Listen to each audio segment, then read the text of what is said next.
선교사님들 만나서 너무 반갑고요. 정말 영광이에요. 하나님께 감사드립니다. 그래서 영성 성장의 원리 세 번째 시간 함께 나누겠습니다. 로마서 8장 7절 육신의 생각은 하나님과 원수가 되나니 이는 하나님의 법에 굴복치 아니할 뿐 아니라 할 수도 없습니다.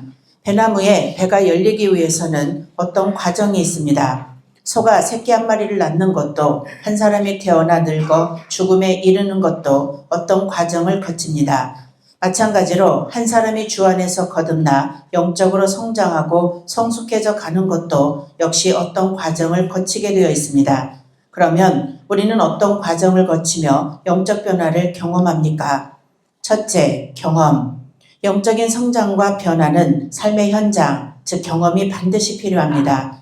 우리가 지난 날을 돌아볼 때 영적 성장은 항상 삶의 현장에서 일어나는 인생의 경험을 통해 일어났음을 봅니다. 어떤 사람이 고난을 통해 주님을 만나고 영적으로 성장했다면 그 고난이 경험이 되는 것입니다. 경험이 없이는 영적인 변화도 있을 수 없다는 것을 기억한다면 우리에게 일어나는 모든 경험은 버릴 것이 없음을 알 수 있습니다. 네, 영성 성장의 원리 세 번째 시간인데 저는 이 영성 성장 원리 세 번째 시간을 굉장히 중요하게 생각하고 있어요. 그래서 제가 제일 말씀 준비하면서 어렵게 생각하는 것도 이 과목입니다.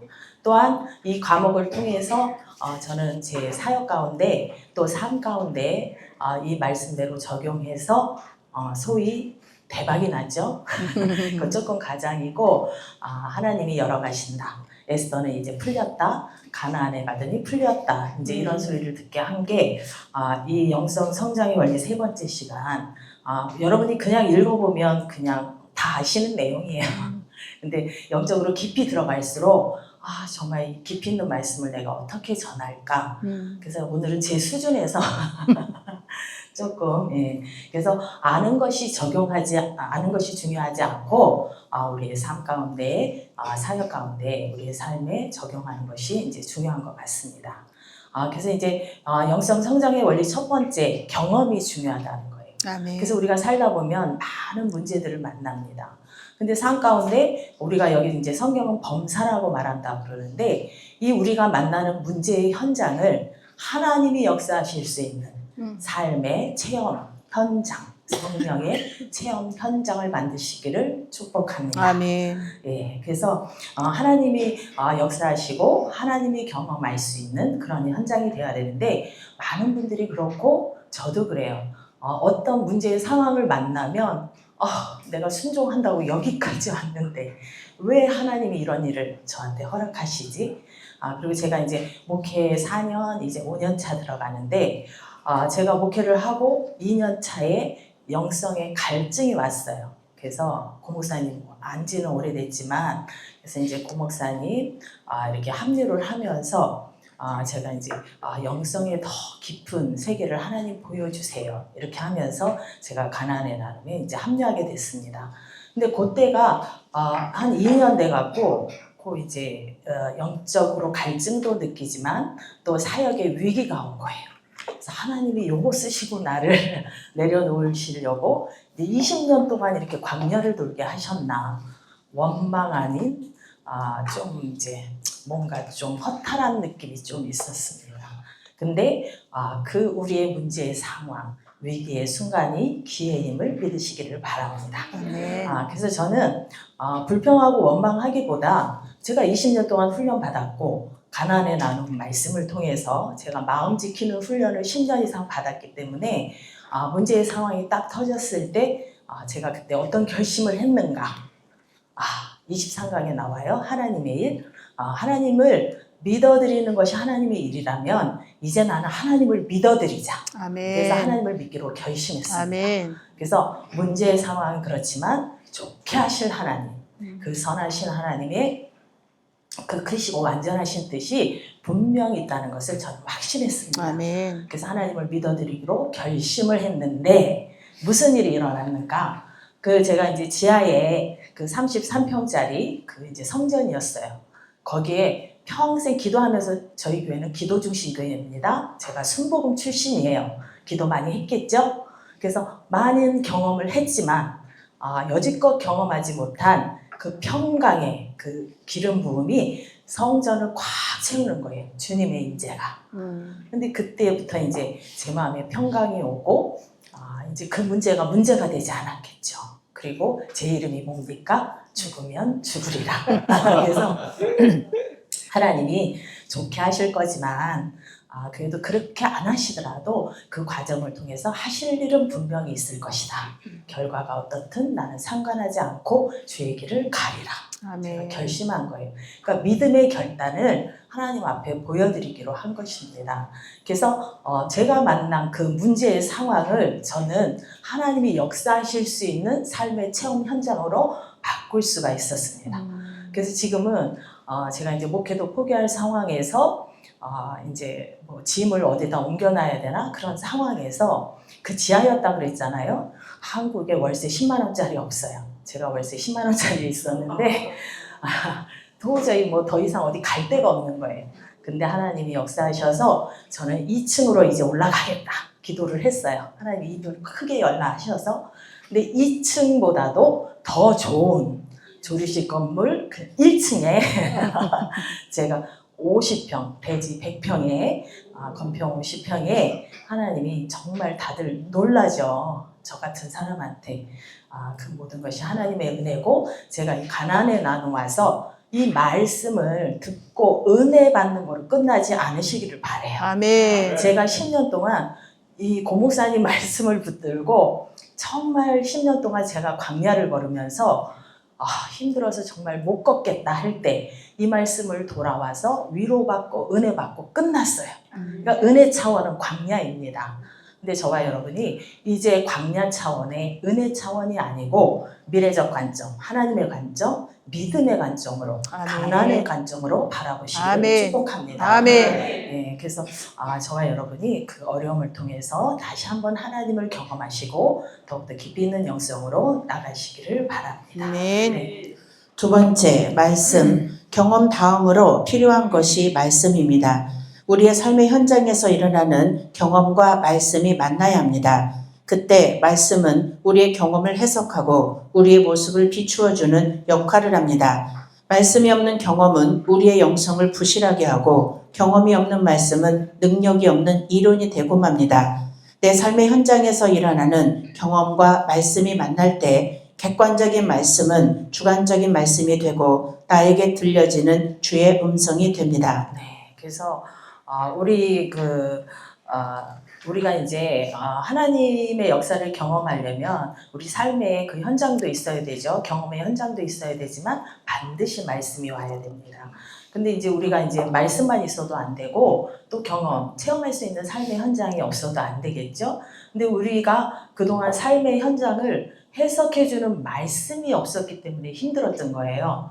근데 저는 대박 났죠. 가나안에 나눈 24강 말씀이 있습니다. 아멘. 그래서 이 말씀을 항상 이렇게 적용을 해서 무슨 사건이 있을 때마다 이 말씀을 적용해서 이제 거기서 저는 이제 길을 찾아가고 있는데 우리가 좀 전에도 말씀드렸듯이 제가 목회를 포기해야 될 만한 아주 그런 이제 복잡하고 어려운 상황 가운데서 제가 내 경험이나 내 이성적인 사고로 생각하지 않았다는 거죠. 그래서 우리가 내 경험, 그건 과거예요. 우리가 버려야 될 애굽 단계거든요. 이성은 내 지식이죠. 그래서 내가 이제 할 수 있는 최선의 것을 해보지만 현재, 그래서 이제 광야는 현재 차원이에요, 시제가. 그래서 내 앞길 이거밖에 이제 요 앞의 상황밖에는 해결이 안 된다는 거죠. 소망을 둘 수가 없는 것입니다. 그래서 우리가 미래적 차원으로 어떤 상황이 주어지든지 소망을 가지시고 그래서 가나안의 차원으로 바라보시기를 바랍니다. 아멘. 세 번째, 겸손. 성경이 말하는 겸손은 우리가 일반적으로 생각하는 겸손과는 성격이 다릅니다. 성경적 겸손이란 경험과 말씀으로 나에게 들려지는 주의 음성을 받아들이는 것을 의미합니다. 우리의 경험을 말씀에 해석할 때 그 말씀의 해석을 인정하고 수용하는 것이 영적 변화에 반드시 필요합니다. 바울은 로마서에서 육신의 생각을 다음과 같이 말합니다. 로마서 8장 7절에 육신의 생각은 하나님과 원수가 되나니 이는 하나님의 법에 굴복지 아니할 뿐 아니라 할 수도 없음이라. 영적으로 교만한 사람은 주의 음성을 반대하는 이론, 즉 변명을 가지고 있습니다. 경험 속에 들려지는 주의 음성을 받아들이는 겸손이 없으면 영적 변화는 일어나지 않습니다. 왜 그렇습니까? 네. 그래서 세 번째 겸손인데 영성 성장의 원리, 우리가 하나님의 역사를 보고 우리 영이 성장하려면 이제 말씀이 주어졌잖아요. 근데 그 말씀에 순종하는 게 쉽지 않아요. 근데 그게 왜 쉽지 않으냐면 우리가 그것을 하는데 순종하는데 힘들어서가 아니고 이해가 안 되기 때문에 그렇습니다. 그러니까 우리의 이론과 논리, 어떤 사상과 맞지 않을 때 우리가 순종하기가 어렵다는 거죠. 그런데 여기서 성경이 말하는 겸손이란 세상에서 말하는 겸손이랑 다르잖아요. 말씀이 그러하시니까, 말씀이 떨어졌기 때문에 그 말씀 앞에 자신을 꺾어서 내 이론, 사상, 논리 다 내려놓고 그 말씀 앞에 순복하는 것이죠. 그것이 겸손인 것입니다. 그래서 제가 이제 겸손 이 내용에 대해서 이제 항상 이제 설명할 때마다 요한복음 2장에 그 예수님의 첫 표적을 제가 예로 드는데요. 그 물이 포도주로 변한 사건 거기에서 비록 그 하인들이 예수님이 그 정결례 항아리에 물을 떠다 놓으라고 그러잖아요. 근데 정결례 항아리예요. 우리가 지금 음식을 이렇게 하기 위해서 물을 떠놓는 게 아니고. 근데 지금 포도주가 떨어졌는데 예수님은 정결례 항아리에 물을 퍼다 놓으라고. 이게 상식적으로 이해가 가나요? 거기까지는 또 자신을 꺾어서 순종했어요. 근데 그 물을 포도주라고 갖다 주래요. 제가 설교 준비하면서 보니까 공동개혁에는 이 물을 가지고 가는 동안에 포도주로 변했다고 되어 있어요.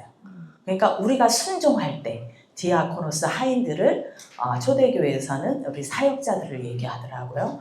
그래서 이 사역자들, 우리들이 말씀 앞에 순종했을 때 제가 선교사님들 생각을 했어요. 선교사님들이 이렇게 말씀 앞에 순종해서 주의 이름으로 이렇게 헌신하고 충성하고 봉사했더니 물이 포도주로 변하는 역사가 일어납니다. 할렐루야. 네. 근데 제가 은혜 받은 부분은 그 부분보다 성경에서 그 아래 보니까 순종은 하인들이 했어요. 우리 사역자들이 했어요. 제자들이 믿으니라. 할렐루야. 아멘. 그래서 왜 예수님이 그 사역을 행하셨는가? 그 초대교회 이제 12제자를 통해서 이제 온 세상에 복음이 전파돼야 되잖아요. 그런데 제자들의 믿음이, 제자들이 바로 며칠 전쯤에 이렇게 부르심을 받은 것 같아요. 그러니까 이 제자들이 아직은 주님에 대해서 이제 확신이 없는 거예요. 그러니까 내가 이분이 예수라는데 맞나? 내가 이 길을 가는 게 맞나? 지금 선교 사역하시는데 맞나? 근데 우리 포도주로 변하는 사건을 통해서 이제 제자들의 믿음이 굳건하게 서고 그들을 통해서 이제 열방의 복음이 증거되게 되는 거죠. 할렐루야. 그래서 우리들이 하나님이 말씀을 주셨을 때 우리 이성과 논리를 내려놓고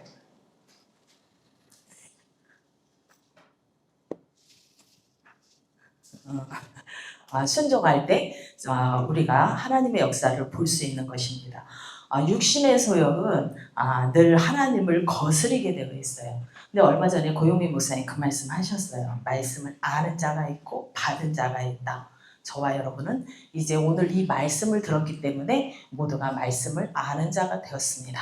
그러나 이제 말씀을 받은 자가 되시기를 바랍니다. 아멘. 그래서 어떤 같은 말씀이 주어져도 그 말씀을 그냥 지식으로 이론으로 받아서 그냥 갖고 있는 분이 있고 그것을 이론, 논리, 사상 모두 내려놓고 말씀이 그러하시기 때문에 자신을 꺾어서 순종함으로 하나님의 역사를 보는 자들이 있더라는 거죠.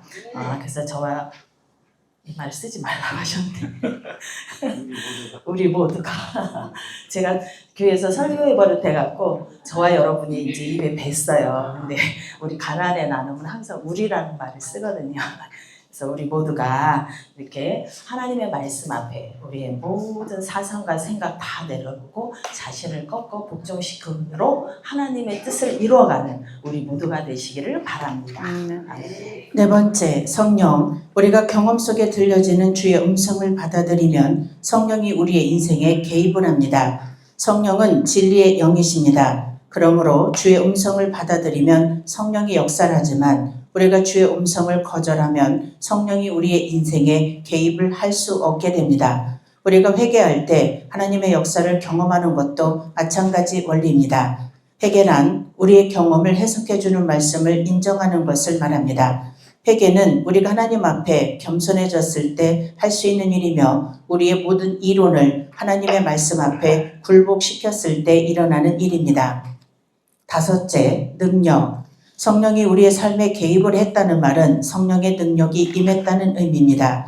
성령의 능력은 죄의 능력과 권세를 파하는 능력입니다. 많은 사람들이 죄가 능력이요 권세임을 모릅니다. 더 나아가 자기의 능력으로는 죄의 능력을 이길 수 없음을 모릅니다. 바울도 처음에 이 사실을 몰랐다가 나중에 알고 나서 로마서에서 절망적인 고백을 합니다. 그 절망을 통과하며 죄의 능력을 파할 수 있는 것은 성령의 능력밖에 없음을 알게 되었던 것입니다. 어떤 과정을 거치며 나무가 열매를 맺고 아이가 성장을 하듯 우리가 주 안에서 영적 변화를 경험하려면 반드시 경험, 말씀, 겸손, 성령, 능력이라는 과정을 거치게 되어 있습니다. 네, 그래서 우리가 삶의 현장에 하나님의 말씀이 이제 임하는데 영적 비밀 뭐 다 아시겠지만 환난 중에 우리가 즐거워하는 이유가 뭐예요? 환난은 인내를, 인내는 연단을, 연단은 소망을 이루기 때문이지 않습니까?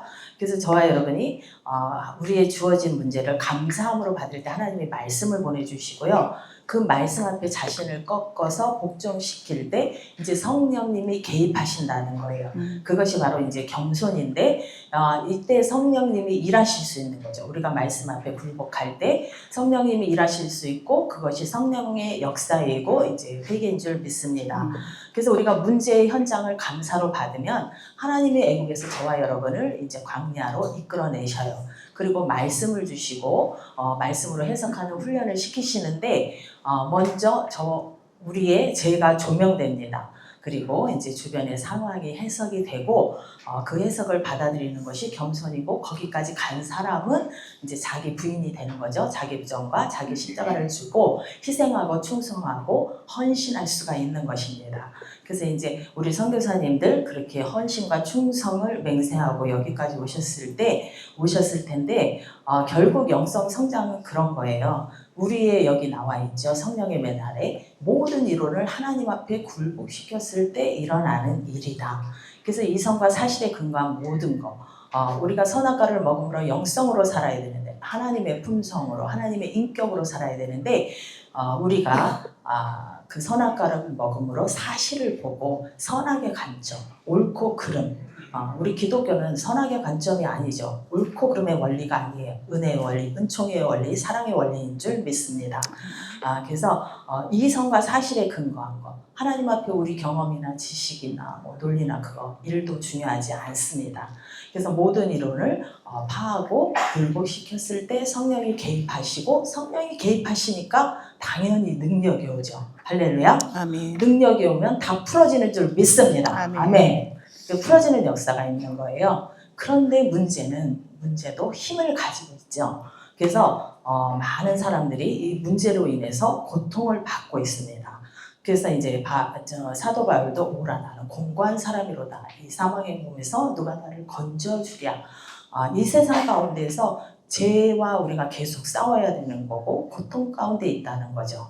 그러나 성령의 능력은 죄의 능력보다 훨씬 강한 파워를 갖고 있음을 믿으시기를 바랍니다. 아멘. 그래서 모든 죄와 저주가 성령이 임하면 끊어지는 거예요. 할렐루야. 아멘. 그래서 이렇게 성령이 개입하셔서 우리가 문제의 현장에 우리가 겸손히 감사함으로 그 현장을 받을 때 하나님이 말씀을 보내시고 의인은 고난이 많으나 그러나 하나님께서 그 고난을 말씀을 보내서 그 위경에서 건지시는 것이잖아요. 할렐루야. 아멘. 그래서 저와 여러분이 성령의 능력이 임하기까지 즉 하나님이 역사하시기까지 인내하시면서 하나님을 믿고 나아가시기를 바랍니다.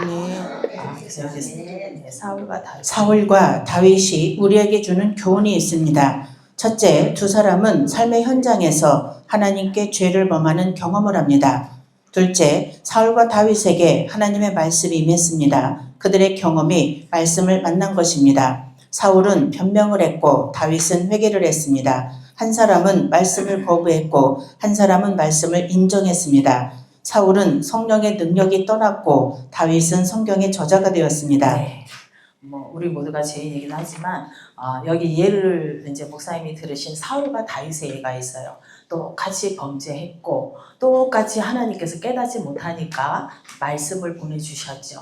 근데 한 사람은 회개를 했고 한 사람은 거부했다는 거예요. 근데 그 결과는 너무나 다르죠.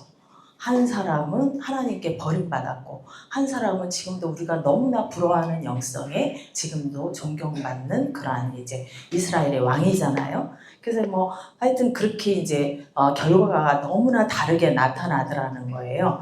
그래서 제가 성경을 읽다가 깜짝 놀랐잖아요. 사울이 하나님이 죽이셨대요. 성경에 그렇게 써 있어요. 어느 날 성경을 읽다 제가 깜짝 놀랐어요. 그러니까 우리가 이렇게 하나님의 말씀을 받았을 때 그 태도가 어떠하느냐에 따라서 그냥 사울은 축복을 못 받고 그냥 버림받은 정도가 아니었더라는 거예요. 그래서 저와 여러분이 하나님이 이렇게 말씀을 주셨을 때 어떤 환난도 감사함으로 받으시기 바랍니다. 그래서 우리가 이제 하나님이 개입하시도록 말씀이 주어졌을 때 사울은 거부한 거잖아요. 그래서 우리가 내가 개입해서 그 문제를 해결하려 할 때 그 열매는 선악 차원의 열매밖에 안 돼요. 선악 차원의 결과가 나오는 거예요. 그러나 우리가 하나님이 개입하시도록 하면 생명 차원의 결과가 나타나는 것입니다. 그래서 하나님께 믿음을 보여서 우리의 그 어떤 위기의 상황, 문제의 상황을 축복의 상황으로 바꾸는 그러한 영적인 시각을 가지시기를 바랍니다. 네, 그래서 아직 밑에 안 읽지. 오늘도 우리는 하루를 살 것입니다. 하루 동안 일어나는 모든 일은 우리 인생의 경험이 됩니다. 우리는 육에 속한 눈으로 좋은 일과 나쁜 일을 구분하지만 영적인 시각으로 보면서 영적 분별력이 생겨 우리는 모든 경험 속에서 하나님의 음성을 들을 수 있습니다. 그러기에 범사에 감사할 수 있는 것입니다. 우리의 기도 중요합니다. 주의 음성을 들을 수 있는 귀가 있어야 하고 들려진 음성을 받아들일 수 있는 겸손만 있다면 우리의 경험은 아주 귀한 것이 됩니다. 그런 것을 아는 사람은 고난당한 것이 내게 유익이라라는 고백을 합니다. 오늘도 우리의 경험과 말씀이 만나 우리에게 들려줄 주의 음성을 기대해 봅니다. 네, 그래서 고난당하는 것이 내게 유익이라 이러한 고백을 할 수 있도록 우리가 고난을 당했을 때 하나님이 나에게 이제 축복의 기회를 주시는구나. 저는 하나님을 한번 경험하니까 어떤 문제가 생기면 이제 걱정하지 않아요. 하나님이 뭘 예비하셨지? 저는 이제 거기 더 기대가 되더라고요. 그래서 저와 우리에게 부르심이 있습니다. 선교사님들과 우리 모두는 이제 목회자고 사역자인데 부르심이 있는데 왕의 부르심이죠. 그래서 왕이 그 아메거사 보낼 때 누추한 그 도포를 입혀서 보내잖아요. 화려하게 보내지 않아요. 그러나 우리 모두에게는 왕이 그 부르심 그 마패가 있습니다. 아멘. 그래서 아메거사는 어디에 가서 아무리 초라한 옷을 입고 어디 가서 그 상대들이 나를 그렇게 보더라도 기죽지 않는다는 거죠. 항상 당당하죠. 그래서 우리 모두가 가슴을 펴고 하나님의 역사하실 그날을 바라보면서 우리 가나안의 나눔 평강이에요. 제가 가나안의 나눔 와서 정말 누리는 것이 평강이에요. 평강의 쓰나미가 몰려왔다 그랬잖아요. 그 이후로부터 제가 평강을 잃지 않고 있습니다. 그래서 마음의 안식을 잃지 않고 주 앞에 서는 그날까지 승리하시길 바랍니다.